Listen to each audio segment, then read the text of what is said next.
हे नाथ नारायण वासुदेव, श्री कृष्ण गोविंद हरे मुरारे।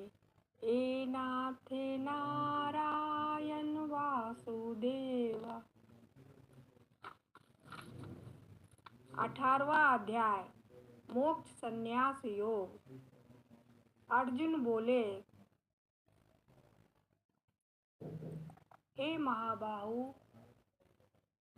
हे ऋषिकेश, हे केसनी सूदन, मैं संन्यास और त्याग के तत्व को अलग अलग जानना चाहता हूँ। श्री भगवान बोले, पंडित जन काम्य कर्मों के त्याग को संन्यास समझते हैं तथा ज्ञानी गण समस्त कर्मों के फल के त्याग को त्याग कहते हैं। श्लोक 3। कई विद्वान कहते हैं कि कर्म दोष युक्त है, इसलिए त्यागने योग्य है, और दूसरे विद्वान कहते हैं कि यज्ञ दान एवं तप रूपी कर्म त्यागने योग्य नहीं है। श्लोक 3। हे भरत सत्तम, अर्थात भरतवंशियों में साधुतम, इस त्याग के विषय में तू मेरा निश्चय सुन, क्योंकि हे पुरुष श्रेष्ठ, त्याग 3 प्रकार का कहा गया है। श्लोक 5।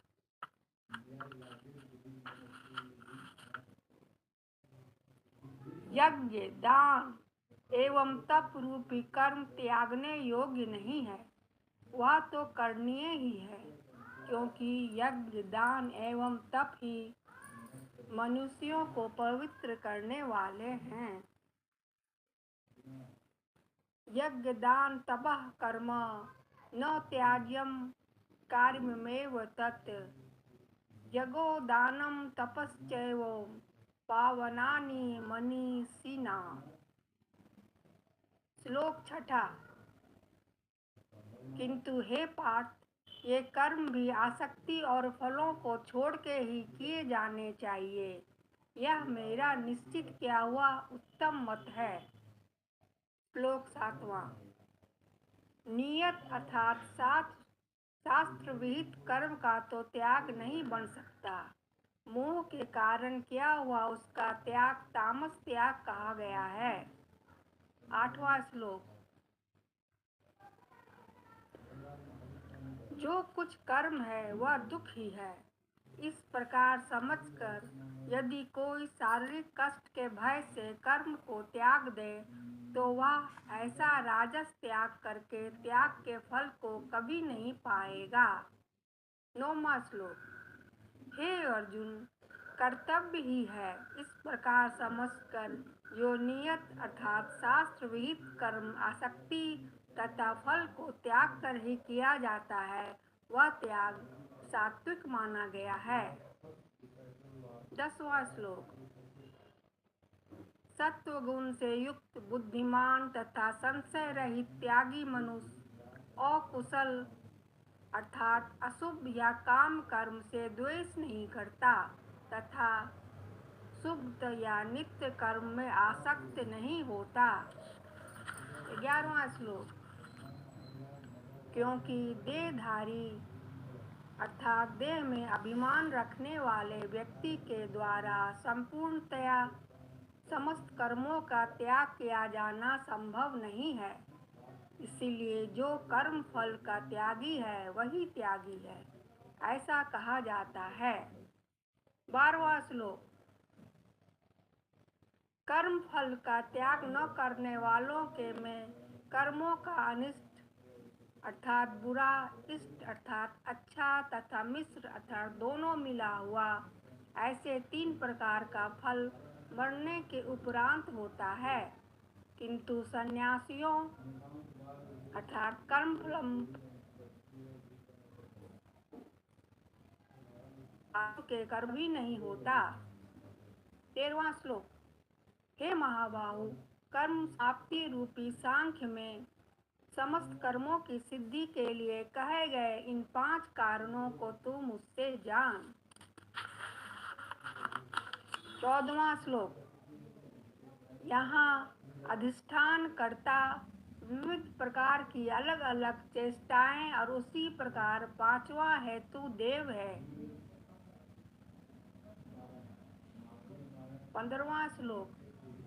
मनुष्य शरीर वाणी और मन के द्वारा न्याय युक्त अर्थात शास्त्र विहित अथवा विपरीत जो भी कर्म करता है उनके ये 5 हेतु हैं। 16वां श्लोक।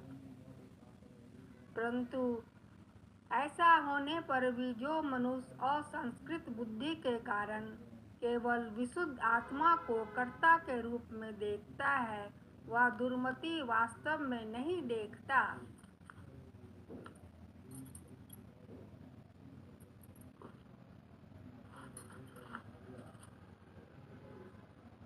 17वां श्लोक।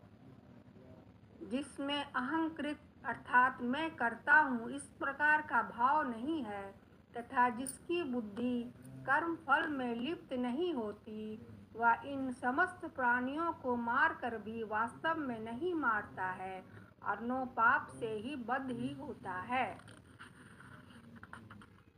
18वां श्लोक। ज्ञान ज्ञेय और परिज्ञाता यह 3 प्रकार की कर्म प्रेरणा है। करण कर्म और कर्ता यह 3 प्रकार का कर्म संग्रह है। 19वां श्लोक। गुण संख्यान में ज्ञान कर्म तथा कर्ता गुणों के भेद से 3 प्रकार के कहे जाते हैं उनको तू यथार्थ रूप से सुन। 20वां श्लोक। जिस ज्ञान के द्वारा मनुष्य विभक्त हुए समस्त प्राणियों में एक अविभक्त अव्यय भाव को अक्षर आत्म वस्तु को देखता है उस ज्ञान को तू सात्विक ज्ञान समझ। 21वां श्लोक। परंतु जो ज्ञान समस्त प्राणियों में भिन्न भिन्न प्रकार के नाना भावों को अलग अलग रूप से जानता है उस ज्ञान को तू राजसिक जान। 22वां श्लोक। परंतु जो ज्ञान किसी एक कार्य में ही संपूर्ण की भांति आसक्त है और जो अहेतुक तत्वार्थ से रहित तथा अल्प है वह तामसिक कहा गया है। 23वां श्लोक।